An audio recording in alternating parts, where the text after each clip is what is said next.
Hello and welcome back to another video. If you're new to this series, let me tell you how it works. I listen to albums throughout the week, some new albums and some older albums. I pick the ones I want to give my opinion on and review them in this video. Remember, my opinion is mine and mine only. You may have a different opinion, so don't take anything I say too serious. Now let's head on to the first album of today's video.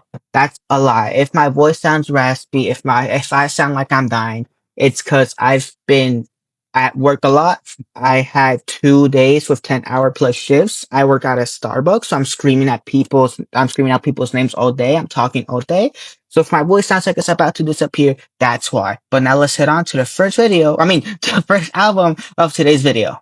The first album of today's video is I Am the West by Ice Cube. Backstory of the album. Ice Cube would say this album would have a different direction from his other albums, and this was also the first album he released under his Lynch Mob record label. This album is supposed to represent old school West Coast feel with it. Info from Wikipedia and Genius.com. Review. To start off with the cover, we have the cover. No, duh. Is a photo of Ice Cube sitting down holding a Fortnite pump, if you know what I mean by that, by the looks of it, while sitting next to a gravestone. Album goes well with the songs on the album cover goes well with the songs on the album, and it goes well with the title of the album as well. Now we have the album itself. The beats and production are for sure the strong suit of this album. It ranged from light and easy beats to heavy and tough beats throughout the entire project, and it didn't stick to a certain type of vibe with the beats. Flow was also great throughout the project, as there are many songs where he was talking to someone and other songs where he was just airing shit out to the world. There are also multiple features on this album, and most of them were good, but I think the best feature for sure is J.O. Felony. I think that's how you say that last name, especially with his verse on Life in California. Overall, this was a great project of all types of beats mixed into it very well, as it had different flow and features that helped bring this album to stand out a lot more than it did. Lastly, my standout songs are She Couldn't Make It on Her Own, Y'all Know How I Am, and It Is What It Is. Up next, we have Everything's Corrupt by Ice Cube. Backstory of the album. This album had a massive delay to it. It was supposed to drop way back in 2015, but his fans at the time would not be getting their hands on this album until its eventual drop in 2018. Information from Wikipedia and Genius.com. Review. Let's talk cover. This cover fits the album's name very well, as it's someone's bloody hand with money in it, which shows that there was some dirty work, aka corrupt work done to get the money, which obviously fits well with the title of the album. Now, the album itself. Let's just get this out of the way. This was definitely not his strongest project, and definitely not my most liked project by him. Definitely on the lower side. It's just felt like the production, he let it die down a lot, and he didn't give it as much love and as much care as we've come to expect from Ice Cube. While it did have its good song, a majority of the songs were lacking and felt empty. Lyrics and flow were also all over the place. And after multiple listens to the album, are you only able to get somewhat of an idea of who he's trying to get his point across? I will say that on the song Chase the Bully Down, I did love the Trump diss on the song. And on the song Firewater, I do love the Raider and Vegas mention. Obviously, I am a Raiders fan, and I am also I am also Vegas born. So, I do love that. But outside of that, you really can't understand what they say in most of the songs. Production is very poor. It just feels like this was one of those Ice Cube projects that you wonder, where did Ice Cube go? Was he in the studio? Was he letting someone else take charge? This album wasn't it for him. Did definitely something on the lower side. And like I said, definitely not his best project. Something I will probably never visit again. But on the positive side, it did have two standout songs, which are Ain't Got No Haters and Everything's Corrupt. Up next is Alive by Yeat. Backstory of the album. After having many issues with his label, Yeat would finally be able to drop his third mixtape to the world back in 2021. Information from Genius.com. Review. To start off, we have a simple cover with a futuristic living room and a TV saying Alive. The album cover itself is very simple, very nice, gets the point across. Now the album. It's an okay album.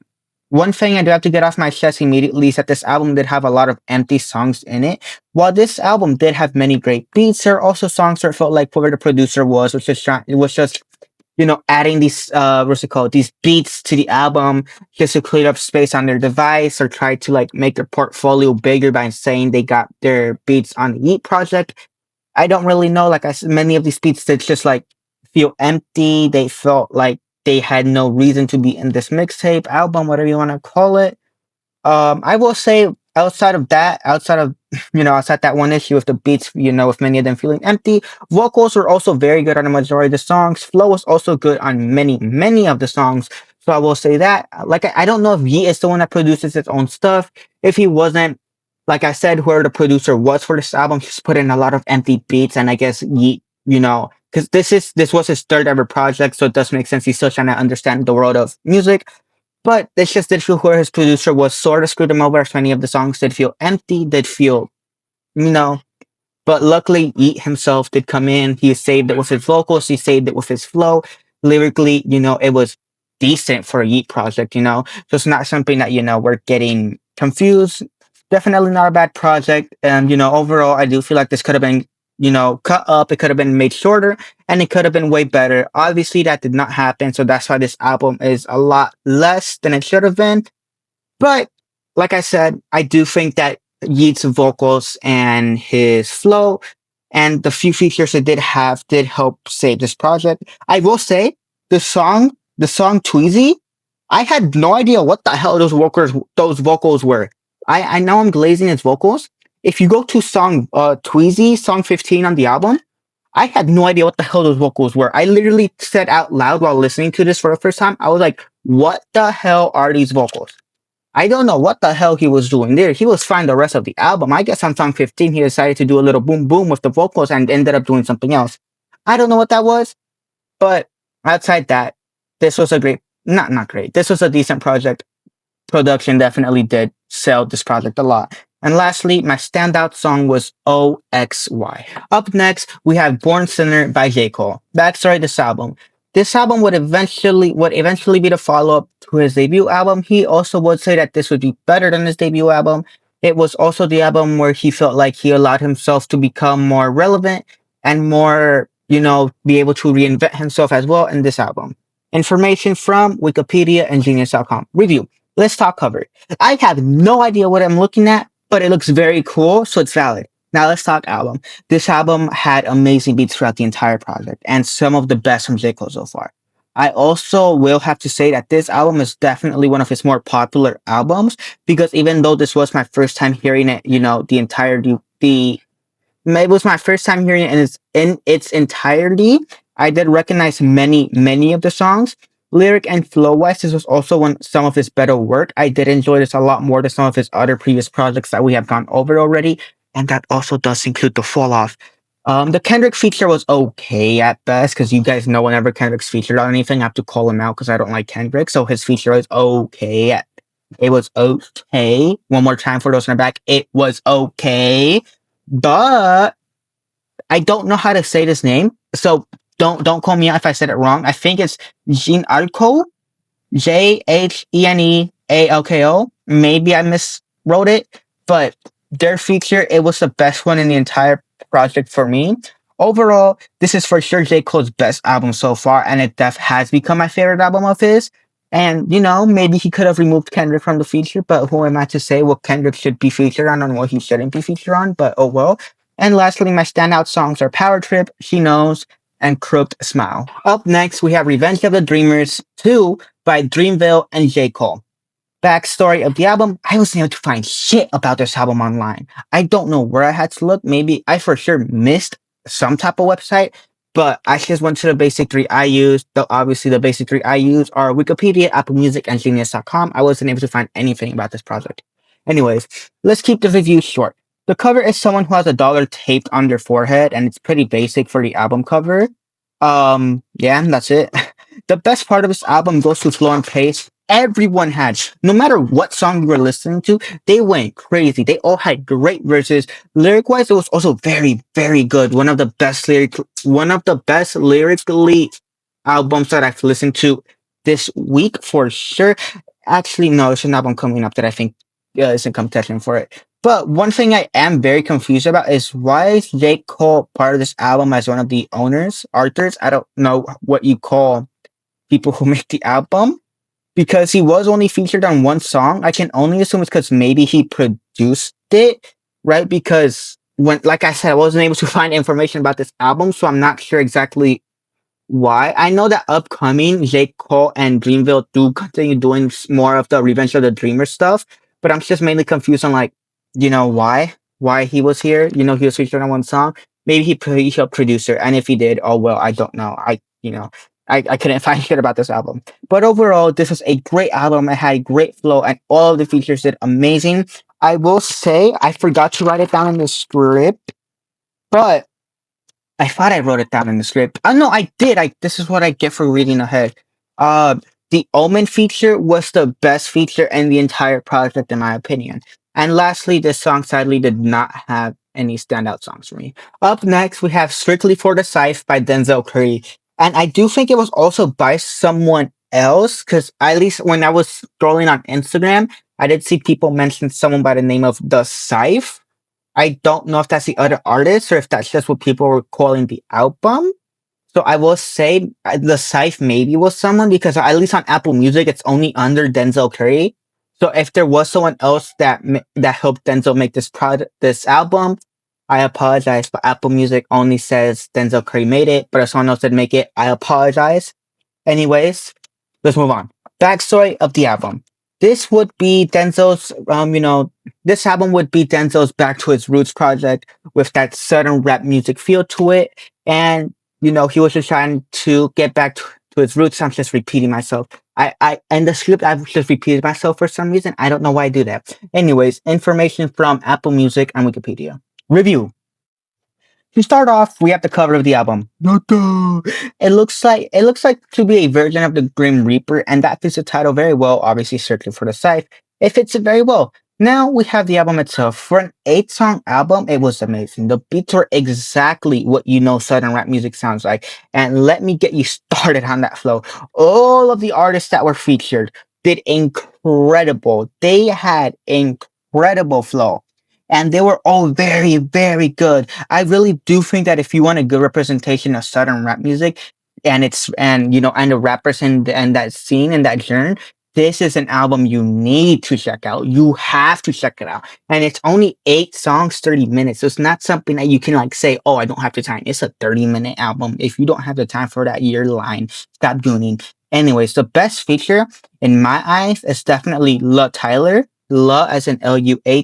Tyler, as I do think he had the best pace and the best verse throughout the entire project, and also compared to the other features. Overall, this was an amazing album, and the only real issue with it is being 8 songs short, but it is what it is, and it was very good. And once again, this is a very, very big example of quality over quantity. And lastly, my standout songs are Litty Thick, Hoopity, I guess I say that, and You Ain't Gotta Lie. Up next, we have Early Life Crisis by Nettspend. Backstory of the album. After dropping a super popular and successful mixtape, Nettspend would eventually go on to drop his new project, but it was held back for a while for unknown reasons, but we would eventually finally get it in March of 2026. Info from Wikipedia. Review. Keeping this review short and sweet, I wasn't able to finish this album for y'all. With all the hype this album had and all the glaze it kept on getting online, I was expecting something so much more better than this. I did not like the way most of the beats sounded, and I feel like many of his fans overhyped the fuck out this shit. That's it. I got nothing else for you to say. I really hope none of you guys wasted your time on this shit. This album was horrible. And finally, we have Girl Music Volume 1 by T.Y. Dolla $ign. Backstory of the album. This project takes T.Y. back to his roots of when he was making R&B music. Information from Apple Music. Review. This album cover is literally just an image version of the title, as it's a girl holding a CD listening to her music, aka girl music. This cover is perfect. The album represents the R&B part of T.Y. Dolla very, very well, and hopefully it's motivates him to make more music like this going forward. There are also some songs that had beat drops, which were also very nice to hear, and what I'm trying to say is the production of this album was out of this world. Vocals and lyrics were also amazing throughout the entire project, so that's something Dolla $ign should be very proud of. Overall, this was a great project by Dolla $ign, and I hope he drops more stuff like this going forward. From Dolla $ign these past couple of years, where we've gotten used to his stuff with Vultures and 1 and 2, we've gotten stuff like his last album of Tycoon, right? So, getting this nice little calm R&B album from him out of nowhere, well, okay, at least out of nowhere for me, maybe not for his fans, it was very nice, a very nice change of pace by him, and, hopefully going forward, I'm not saying his stuff with Vultures and, Vultures 1 and Tycoon were bad, they were very good. But I do hope that he does make some more stuff like this. Maybe in future projects, combine both. Combine the stuff from your best from Tycoon and your best from this album, put them together, and I think you can do something very nice, right? Hopefully, like I said, I want more stuff like this from him. I feel like if he decides to change course and go back into his R&B roots, hey, he'll cook. He'll continue cooking, But if he wants to continue with Vultures 1, 2, and Tycoon, by no means am I saying Vultures 2 is bad. It's just when comparing it to this, it's not it. Vultures 1 clears it. Tycoon clears Vultures 2, right? But then this clears both of those, right? So, definitely something you guys should check out. And I hope he does make more music like this going forward. And lastly, my standout song was 3 Billion. Before we continue, I want to say thank you to the partner of the channel, MedKit Mystery Boxes. If you don't know what they are, let me tell you. MedKit Mystery Boxes are gaming-related boxes that you can get on a month-to-month subscription or a one-time purchase if you want to try it out for a month or gift it to someone else. They have all types of boxes for the PS4, the PS5, the Xbox consoles, Nintendo Switch, and even PC boxes. You can receive gaming accessories to help improve your gaming experience, gaming-related products to help decorate your room, and even goodies to try at home like chips, candies, and G Fuel packets to try at home. If you are interested in trying them out, make sure to use my affiliate link down below or use code TrainDavid when checking out for a discount and to support the channel. Anyways, let's head on with the rest of the video. And now it's time for everyone's favorite part of these videos, everyone's favorite series, Ass Albums of the Week. If you don't know what Ass Album of the Week is, it's a series that I bring along usually when an album is so bad I couldn't get past my first listen because my eardrums were bleeding out. And do you want to know when was the last time I did this? Back in 2025 when I first started this series. I'm pretty sure it happened in episode 1 or in episode 2. So that means it's been over 20 videos since this series last appeared. And there was an album this week that was so ass, I had to bring this series back. So now, are you ready to hear who gets the honors of being the first Ass Album of the Week for 2026 and the first Ass Album of the Week in over 20 videos? The special honors of the Ass Album of the Week goes to Early Life Crisis by Nettspend. Oh my gosh, you would have guessed. He said that he didn't finish the album in the review and he put in Ass Album of the Week. No way. So the main reason I'm only doing this, it's not because, look, I think the main problem I had with this album was just the amount of hype it was receiving. Because this week, obviously, I am very late. This video is being uploaded on a Tuesday when usually I start listening to albums on a Tuesday. Right? I mean, I'm editing it, I'm uploading it on Monday night, the Monday before, right? But this video should have been up on March 9th at 9:30 EST, but instead it's going up on March 10th at 9:30 EST. That's not the way the cookie crumbles, because now that means I don't get my break on Mondays, and I really would have loved the break, because today I work a 11-hour shift.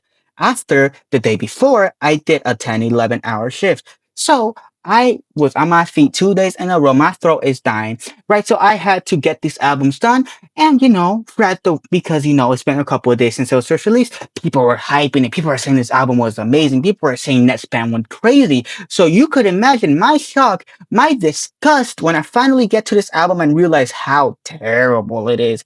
Maybe, like I said, maybe if it wasn't being such hype, maybe if people weren't like hyping every single song, maybe if people weren't jerking Nettspend's, little thingy down there, maybe this could have been fire. Maybe the series wouldn't be bad. Maybe I would have given it an actual review. But because people were hyping this up like it was the second coming of our God, I came in with extremely high hopes. You'll be very, very disappointed. This is the worst album of the year. Like I said, that in December, we'll hopefully be talking about my top albums and my lowest albums. But yes, I didn't like this album at all. I don't think you should waste your time if you're a Nettspend fan. Amen. Honors to you. We all have our own different tastes. Like I said, my opinions are my opinions at the end of the day. You don't have to take this too hard. You want to argue with it, go argue with me in the comments. I probably won't respond. That's a joke. I'll probably respond. But for me, this wasn't it. You guys hyped it up way too much. I don't see what the glaze is, where the glaze was coming from. But hey, maybe I should have finished it. I'm sorry. I just couldn't. I would have finished listening to this album at like 3:30, I think. 3:30, 4 a.m.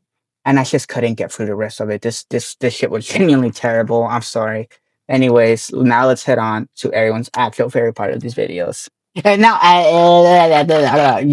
that's just the way I speak. As you all know, English is my second language. I speak alien, of course. So I was just speaking my native language. I don't know what the hell that was, but I'm not editing that out. The ad read is over, the reviews are over. I'm allowed to stutter, okay? But now for everyone's actual favorite part of these videos, standout albums of the week. Anyways, if you don't know what standout albums of the week are, these are usually one or two albums I picked that I really enjoyed listening to throughout the week, and usually these are the albums that I recommend the most to you for you to go listen to after you finish watching these videos. And of course, there are some albums that did get nominated, but they don't make it, and those don't get mentioned. When I first started this series, I did mention those, but now I don't do it. Anyways, let's move on to the ad. Now let's move on to the people who earned standout albums of the week. And the first album to get standout album of the week goes to I Am the West by Ice Cube. This album was incredible. It was fun. It was nice. I really enjoyed it. Online, a lot of people seem to hate this album, which is something I realized. Every single time an artist says, oh, this is going to be different. I'm going on a different path for this project. I'm going to, I'm changing things up for this one. People always hate it because what I assume is these people don't look into the backstory of the album. And then they're like, wait a minute, why does this sound different? Oh, you say he was doing different. Now I'm too lazy to read on why he changed it up. This was incredible. I enjoyed it. I thought this was very good. This was a very nice project of his. It's not my most favorite project by his. Don't get me wrong. It's not my most favorite. That still definitely goes to, what was it? War and Peace, Peace Edition. And that's still my favorite Ice Cube project. But this is a close second. This project was amazing. Beats were amazing. Flow was amazing. Lyrics were amazing. And this project was amazing. Honestly, don't listen to the hate online. People are hating because you don't understand when an artist says, I'm doing something different. You will see that forever. As long as people don't know how to read, you will see people hate on artists forever. Ooh, I have a topic I want to talk about for Yap Time. Ooh, hopefully I don't forget. Anyways, and now the second album to receive standout album of the week goes to Strictly for the Scythe by Denzel Curry and the Scythe. I think because I was going on Instagram to find the post, and it says that it's by Denzel Curry and the Scythe. But like I said, on Apple Music, it's only under Denzel Curry. So I don't really know, but definitely for sure made by Denzel Curry. Like I said, this album was amazing. Southern rap, it's really what this album was about. He showed that that's what it's about. You need to listen to this album. Like I said during the review, you have no excuse not to listen to this album. It's a 30-minute album. If you cannot find 30 minutes of your day to listen to this album, I'm not saying sit down and review it like I do. Hell no, I'm not saying that. Because then you actually do need to put 30 minutes of your time, away to actually listen to this album. But what I'm saying is, if you're doing something like washing the dishes, you're cleaning your house, you're folding your laundry, those are usually tasks that take like around 20 to 30 minutes. Well, maybe not the washing the dishes part, right? But you know what I'm trying to say. If you have something where you're going to take like 20 to 30 minutes, play this in the background. You will enjoy it. It's a very nice album. It's a very good album, right? Honestly, I think if I had the money right now, because right now I don't have the money, but I think if I did have the money, I definitely would have bought the vinyl for this. Maybe I'll buy it in the future off a reseller of Discogs. Will I overpay for it? For sure, but whatever. You pay, everything's overpaying. You have to overpay for everything nowadays. But yeah, this was a great album. Definitely something you should check out. But yeah, your standout albums of this week were I Am the West by Ice Cube and Strictly for the Scythe by Denzel Curry. And now let's move on to my favorite part of these videos. It is time for my favorite part of these videos, aka Yap Time. If you don't know what Yap Time is, I just talk about everything, music related, not music related, everything. And there is so much I want to talk about. But first, it was what I had before. Where when artists say they want to do something different and people just hate on them. Like, look, there's this artist group, this Hispanic artist group I listen to. Their name is Fuerza Regida. They obviously Spanish music, right? They test out a lot. They do a lot of different things for their albums. If you listen to some of their earlier albums compared to some of their newer albums, it is night and day difference that you will hear, But that's what's kept them relevant. Because if you go to some of the other artists from when they started, like around the same time, some of those artists are either A, no longer relevant, or B, they just don't do music anymore because they fell off. Unlike First Arejida, right? Because they keep testing stuff out, they keep doing new stuff. They're still relevant. They're still around. They're one of the biggest Hispanic groups from these past couple of years who blown up. Obviously, with the American scene, they blew up a lot with the song they did with Marshmello and Harley Quinn, right? Because obviously Marshmello's a big name in the English world, and in the English language world. Of course, he's not the biggest guy, right? But he's still big enough for most people to see Marshmello, right? And they were maybe like, "Oh, what the hell is this?" And then Marshmello was also working on a Hispanic album at the and on a Spanish album at the time, so it just worked out perfectly for the both of them. And oh my gosh, people hate on them so much because they do different stuff. They're like, "Oh my god, I miss old First Arejida." Go back to their old stuff then. You miss their old stuff. Go back to their old stuff. That's why it's there. Look, of course, if you may think it's shit, then it's shit for you, right? Go ahead and hate. But in my opinion, I really, really loved Pero No Te Enamores. I really, really loved 101 X Ban. I can't remember how to pronounce the word, but it's their two newest projects. I really enjoyed them. I really, really did. But people hate on them because it's different. Oh, we want their old music back. Go back to their old music. Go back to their old music. I promise you, if they kept doing their old music, they would be big-ish, right? They would be big-ish. They wouldn't be as big as they are now. They truly wouldn't be as big as they are now. They were recently like actually it was just announced today. Now that I'm speaking about it, hold up, I'm opening up Instagram. Give me a second. It was announced today. That's a very, very wrong post. But yeah. They were today, as of 6 hours ago of me recording this video, about to be 7 hours ago, March 9th at 11 p.m. EST.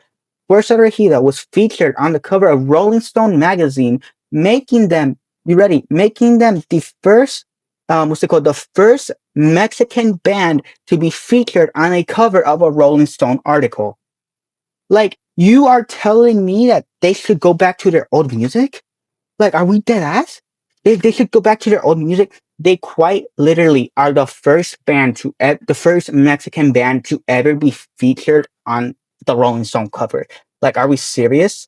And of course, right, they obviously had to do a cut because, the editing. But obviously, they're just one of the biggest examples. And one of the examples I can relate to the most. Like I said, I do listen to their music. They are one of my favorite bands, right? So there's someone who I can immediately use as an example because I know a lot about them, right? But obviously, I just don't get why people want artists to not test stuff out. Let them test out. They need to expand. Artists need to become bigger because if they're not testing stuff out, they're doing the same stuff. They're doing the same rinse and repeat stuff. What happens is people online will then be like, "Oh my gosh, they only do the exact same stuff over and over again. They never do anything new. They rely on the same old meta, yada, yada, yada." Then they start getting hate because they don't do anything new. But the moment they do something new, oh no, we gotta hate on them because it's something new. People online don't make sense. That's when artists say they're doing something different, right? Like I said, like for Ice Cube in this video, like for Ice Cube's I Am the West, if you look it up, it literally says he was trying to go do something different because obviously it's, under his new independent record label, right? He wanted to do stuff that his other label wouldn't let him. I mean, it worked. It worked. But people are hating on it. Oh, because it's different. It's not what we come to expect from Ice Cube. Of course, if it was like everything was corrupt, like, oh my God, what did I touch? My fault. I'm moving around my room because I'm trying to do stuff because I had to put my MacBook to charge and I touched something. I don't know what it was. Oh, it's a water bottle. But yeah, people, if after he said he's doing something different and then he dropped everything corrupt, then I'd be like, okay, I understand where the hate is coming from. This shit was ass. But he dropped I Am the West. That was a very good album. It was decent. It was nice. I like it. It was a standout album with this video. But people love to hate because they don't know how to read. And now, let's move on to the next topic of Yeat time. They took him. They took him. They actually took him. They took my man, Max Crosby. The Raiders traded away Max Crosby. My heart broke. My heart actually shattered, right? And I wasn't able to give the reaction I wanted to because I knew it was coming. Ooh, I knew it was coming. Writing was on the wall. He was going to be traded. I found this out at my friend's house. We were playing Brawl Stars. Bro went, my friend, he went outside his house to go move his car. I think, it was to move his car. And then me and my friend, we went on Instagram, right, while we were waiting for him to continue playing Brawl Stars. Oh my gosh, I opened up Instagram. First thing I see is Max Crosby has been traded to the Ravens. And oh my gosh, can I tell you, I was heartbroken. I mean, I was heartbroken. And for those couple days where Max Crosby, where we were dealing with all the fallout of Max Crosby leaving, not having any idea of what was next for Raiders, of course, right? Look, if we're looking at this from, not a building, what was I gonna say? From from from from from from an open mind, this is perfect. This is a win-win-win scenario. Win for the Ravens because they now have one of the best pass slash edge rushers in the entire league, and win for the Raiders because we got 2 first round picks this year. We now have two first round picks in the top 15. We obviously have number 1, and now we own number 14, and then we have the Ravens pick next year. Right, so it works out for that, and it's a win for Max Crosby as he is now on a better team that has higher chances of winning the Super Bowl.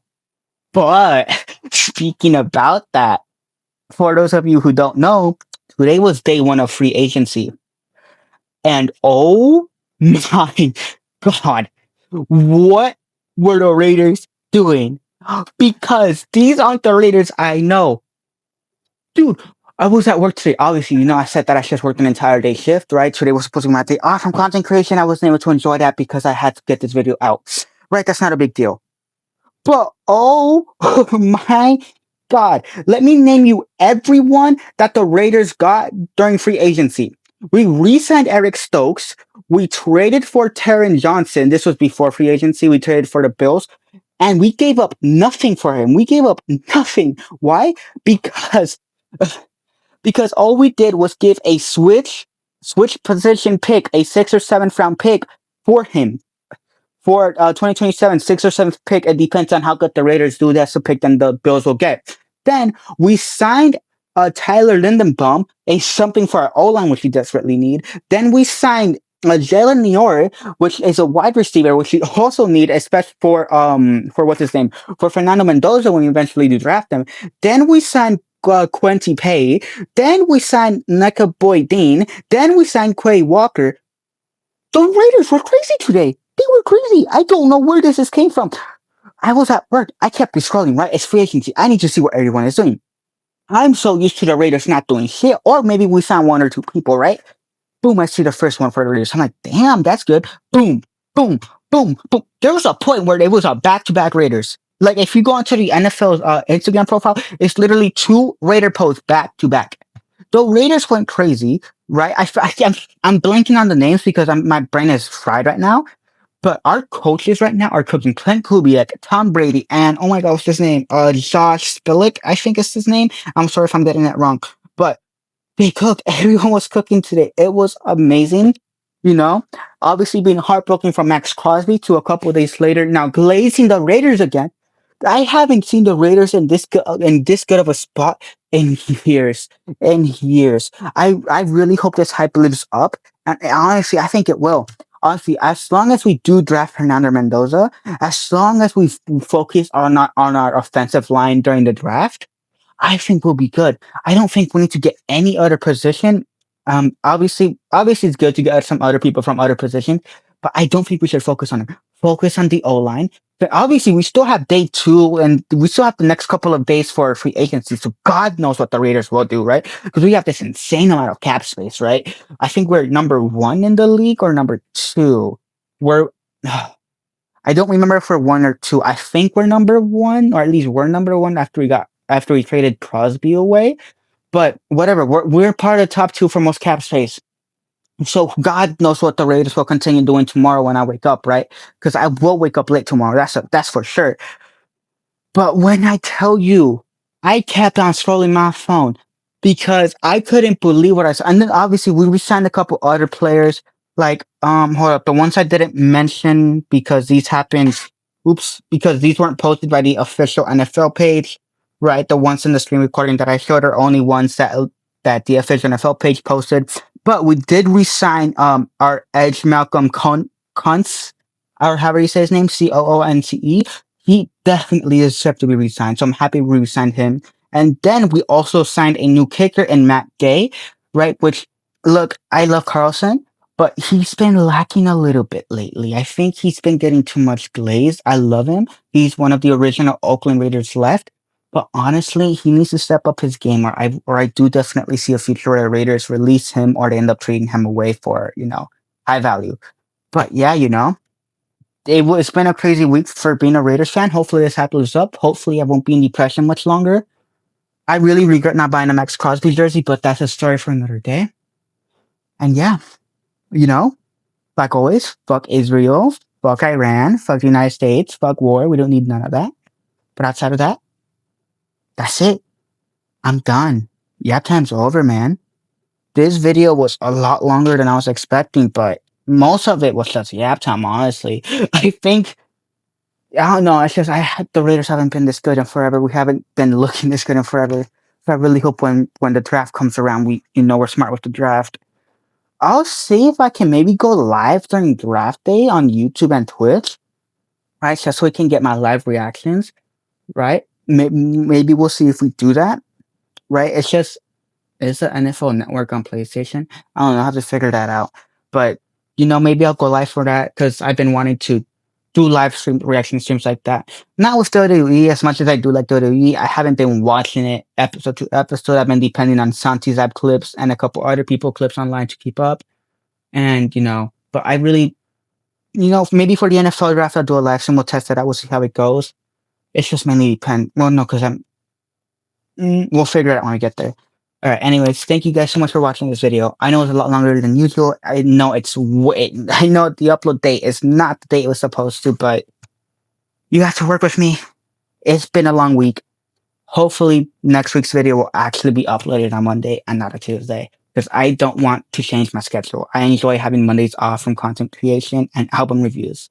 But yeah, thank you guys so much for watching. Check out all the links down below.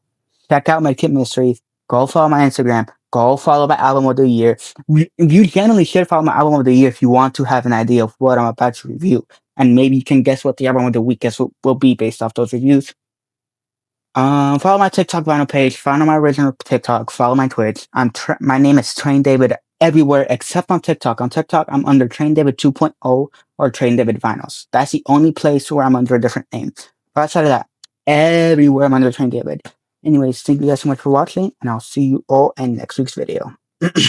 Yeah, no, forget that shit. So yeah, like we were just talking about how I would say that I think Daniel Carlson's time with the Raiders might be coming to an end. Yeah, as I was taking a piss, because luckily it was a quick piss. I was able to come back and stop exporting the video so I could add this part in. The Raiders, as a couple minutes ago, they ended up releasing Daniel Carlson. Obviously, with Gay being signed to the team, it was a matter of time.